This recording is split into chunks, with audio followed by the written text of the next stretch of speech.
Shalom, Bapak, Ibu, dan saudara-saudara terkasih. Selamat pagi. Puji nama Tuhan kalau kita semua boleh bertemu lagi pada pagi hari ini dalam acara Renungan Harian Immanuel Santo Yakobus.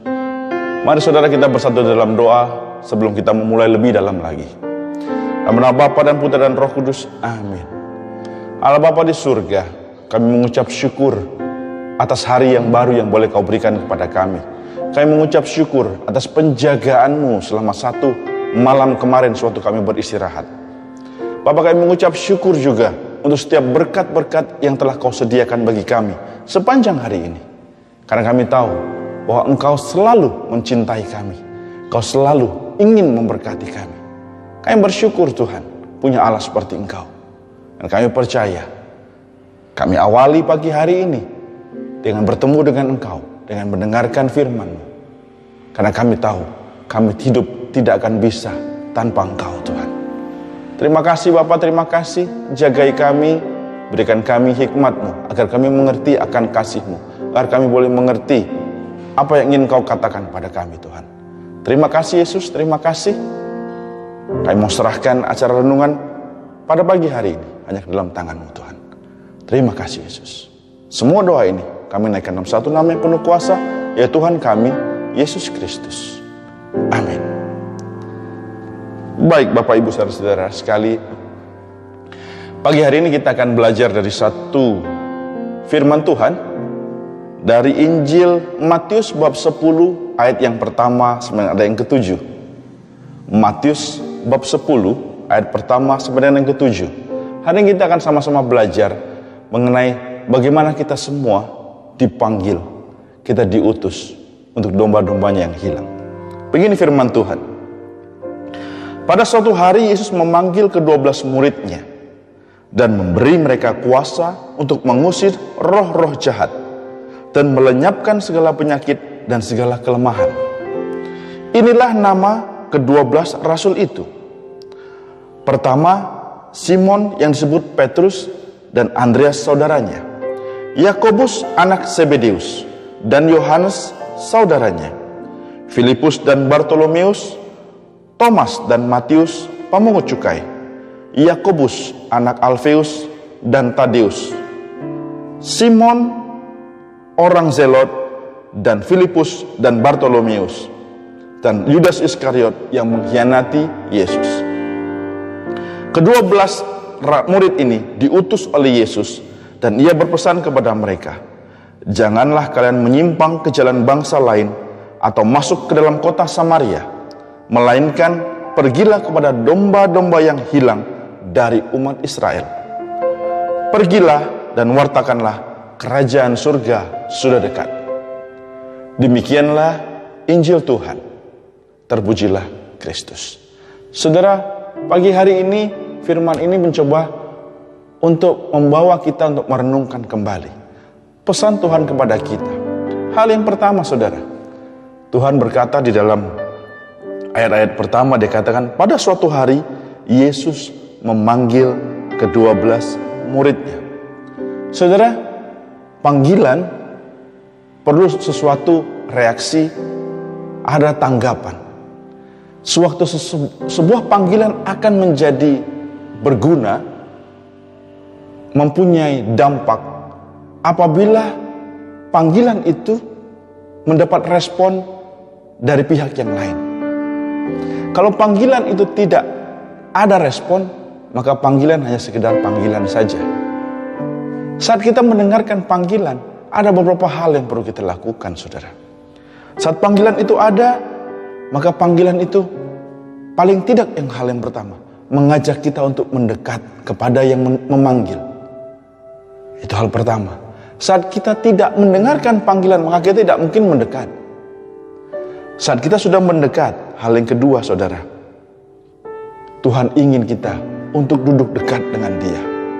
Dari kita yang jauh, duduk dekat dengan Dia. Kita dengar suaranya. Begitu panggilan terdengar, kita dengar suaranya, kita dekat, mendekat, kita dan mendekat. Lalu kita mulai bergaul erat dengan Dia. Saudara, saya mau men-sharingkan kejadian beberapa waktu yang lalu. Pada suatu hari anak saya yang kedua, putri saya, usianya masih 10 tahun, tiba-tiba datang kepada saya dan berkata demikian. Saat itu saya dan istri saya ada di sana, dan dia berkata begini, "Papa, Mama Papa sudah pelayanan, lalu Koko juga pelayanan, lalu sepupunya, anak-anak dan dari keluarga Koko saya juga sudah pelayanan." Lalu dia berkata, ngomong kepada saya, "Lalu Bianca pelayanan apa, Pak?" Saudara, saya tidak pernah memaksa bahwa dia harus melayani, tapi memang saya mengajak dia untuk boleh melayani. Tapi selama ini, setiap kali ajakan yang kami lakukan, rasanya bagaikan ya kami bertepuk sebelah tangan, nggak ada respon. Tapi hari itu saudara, saya percaya bahwa panggilan yang dia dengar untuk boleh melayani bukan hanya dari kami sebagai orang tuanya, tapi panggilan itu karena ada Roh Kudus yang memanggil dia, yang memberikan kerinduan bagi dia. Dan saat panggilan itu terdengar oleh dia, dia memberikan respon, dia memberikan reaksi. Apa? Dia datang kepada papa mamanya dan dia bertanya, "Bianca pelayanan apa papa mama?" Saudara, panggilan yang terjadi dalam kehidupan kita bisa jadi panggilan itu besar suaranya, terdengar jelas, "Hai anakku," tanda-tanda jelas meminta kita untuk datang lagi kepada dia, atau mungkin bisa jadi hanya sebuah bisikan, saudara. Semua tergantung kepada kepekaan kita.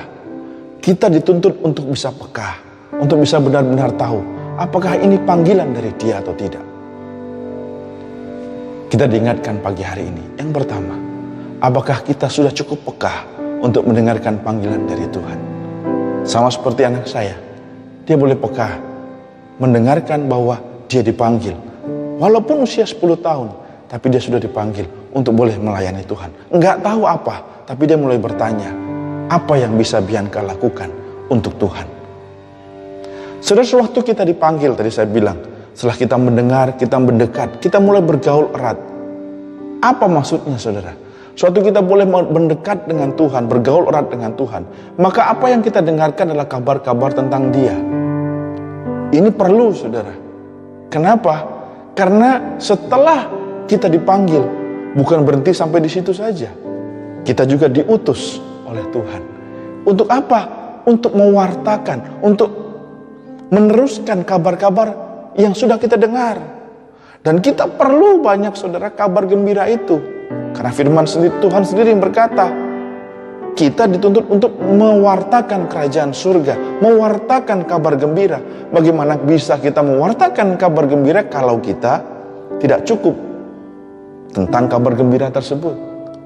Kita tidak mungkin memberitakan diri kita. Kenapa?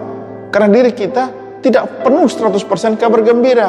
Ada kabar masalah, ada kabar duka cita. Nggak bisa, kita nggak bisa menceritakan tentang diri kita. Tapi kalau Yesus, semuanya tentang dia adalah kabar sukacita. Kelihatan penderitaan, tetapi itu adalah sukacita bagi kita. Maka kita perlu, sebagai orang yang akan siap diutus, kita harus punya kabar gembira yang cukup untuk kita boleh beritakan kepada teman-teman kita, saudara-saudara kita, kepada orang yang lain. Hal yang kedua, saudara, setelah Yesus memanggil ke-12 muridnya, lalu dia berkata, memberi mereka kuasa untuk mengusir roh-roh jahat, melenyapkan segala penyakit dan segala kelemahan. Saudara, mungkin kita berkata, loh kapan kita dapat kuasa untuk mengusir roh-roh jahat? Saudara, hari ini Tuhan memberikan kepada kita yang lebih dari itu. Tuhan berikan kepada kita kabar gembiranya. Kabar gembira itu yang harus kita teruskan. Mungkin kita nggak punya, seperti firman Tuhan bilang, kuasa untuk mengusir roh-roh jahat, melenyapkan segala penyakit dan segala kelemahan. Tapi kabar gembira itu adalah kuncinya. Kabar gembira itulah yang akan mulai mengusir roh-roh jahat, menguatkan yang lemah. Sumber kebahagiaan sejati, sumber pengharapan sejati. Saat kita sudah ada, maka sama seperti ke-12 rasul, disuruh apa? Mereka semua diutus. Kita pun juga diutus untuk pergi memberitakan kabar gembira. Nah, permasalahannya, saat kalau kita tidak cukup kabar gembira, tidak cukup mengalami Tuhan, maka apa yang akan kita beritakan? Sewaktu anak saya Bianca berkata, "Papa, saya harus pelayanan apa?" Saya lalu mulai berpikir, Tuhan, dia harus pelayanan apa? Lalu singkat cerita ada sebuah pelayanan dalam setiap minggu yang bisa untuk dilakukan. Mulai kita berkata, "Kamu mau nggak kalau jadi singer?" Saat itu dia bilang, "Mau, Pak." Dia mulai belajar. Lalu saya bilang, "Kalau jadi singer kamu harus hafal ya lagu-lagunya." Lalu dia pun mulai menghafal. Saudara, dia basicnya main piano. Disuruh bermain piano susah sekali sebetulnya. Rasanya bagi dia itu dia nggak suka. Tapi kita tahu sebagai orang tua bahwa dia punya talenta di sana. Singkat cerita lagi, malam hari, satu hari sebelumnya pelayanan, dia harus melayani di hari Sabtu dan di hari Minggu, ada 2 pelayanan. Tiba-tiba dia turun ke bawah, saudara. Apa yang dilakukan? Dia buka pianonya. Dan dia mulai memainkan musik yang akan dia nyanyikan. Dia nyanyikan, main. Dan kokonya kebetulan besok juga harus melayani. Dan kebetulan sepupunya yang harus melayani juga ada di rumah menginap. Lalu kokonya yang turun ke bawah, yang hanya harusnya untuk membereskan sesuatu di bawah. Begitu melihat adiknya bermain piano, dia ambil gitarnya, dan mereka mulai berdua bermain musik, memuliakan Tuhan, belajar mengenai pelayanan besok. Sepupunya yang di atas, yang besok juga bermain, saya bilang, Josh, Ryan dan Bianca di bawah pelayanan. Di atas dia lagi bermain dengan temannya, bermain game online. Lalu dia bilang, "Oh ya?" Sebentar dia matikan, mereka turun ke bawah. Tanpa ada yang memerintah, tanpa ada yang menyuruh, mereka turun ke bawah, mereka sudah bermain musik. Josh di drum, anak saya Ryan di gitar, dan Bianca di piano. Istri saya turun lalu berkata, "Kenapa tidak besok kamu pelayanan main piano?" Mereka akhirnya bermain satu lagu dan menghasilkan sebuah lagu. Saya bilang, di sini saya mulai berbicara bahwa kalau Tuhan berkehendak, dia bisa menggerakkan hati yang keras, yang menolak untuk bermain piano, dia bisa ubahkan untuk melayani dia. Mereka bermain.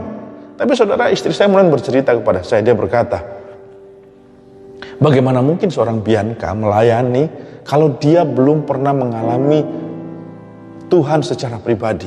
Koko-kokonya itu mungkin sudah pergi ke Tumpang, sudah pernah ikut retret, tapi dia belum pernah pergi. Tahun ini seharusnya dia pergi, tapi karena kondisi begini dia nggak jadi pergi. Apa yang harus kita lakukan?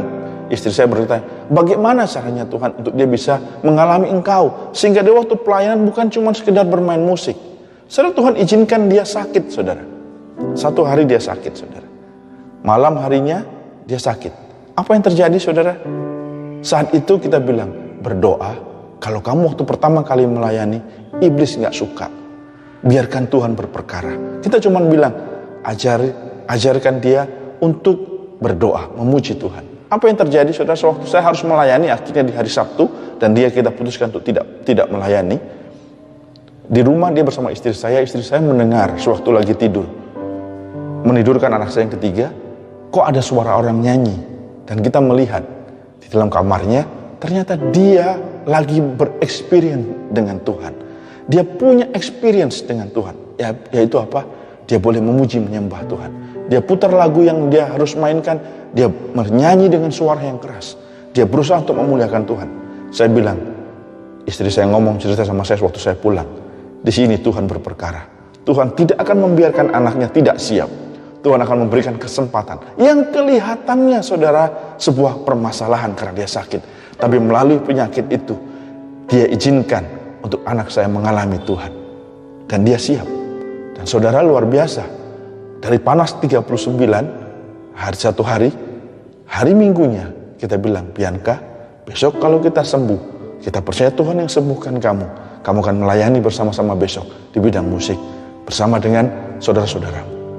Besok paginya, saudara, dari 39,5 di hari yang pertama dia, hari kedua bisa turun langsung 30, 36, 37. Dan kita percaya bahwa hari itu dia dimenangkan dan dia boleh melayani. Saudara, saat kita dipanggil, lalu kita dekat dengan Tuhan, lalu Tuhan ingin kita untuk pergi, untuk diutus, jangan tolak itu. Karena apa? Karena Tuhan pasti punya rencana. Jangan bilang saya nggak siap.